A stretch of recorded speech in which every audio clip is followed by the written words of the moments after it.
Карагоды вакол ёлкі, вясёлыя танцы і падарункі. У святочныя дні ў стымуле прымаюць гасцей. Сёння гэта прадстаўнікі тэрытарыяльнага цэнтра сацыяльнага абслугоўвання насельніцтва Ленінскага раёна Брэста і навучэнцы сярэдняй школы нумар 8. Старшакласнікі ператварыліся ў добра вядомых герояў і запрасілі дзетак у сапраўдную казку.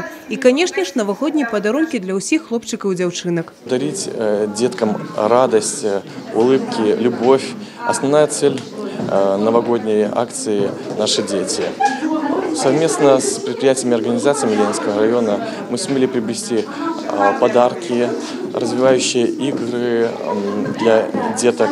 Это очень знаковое событие для меня, для детей, конечно, для школы. Чувство потрясающее. Таких детей надо уважать, с такими детьми надо работать, у них большое будущее, с ними такие работы надо проводить. У Цэнтры карэкцыйна-развіваючага навучання і рэабілітацыі «Стымул» 21 падапечны. Гэта дзеці з асаблівасцямі псіхафізічнага развіцця.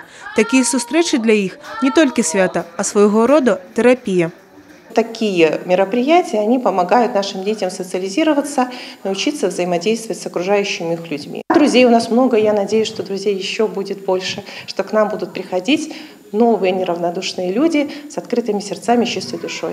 У гэты дзень прадстаўнікі тэрытарыяльнага цэнтра завіталі ў дапаможную школу, дзе таксама падарылі хлопчыкам і дзяўчынкам развіваючыя гульні, кнігі і салодкія пачастункі.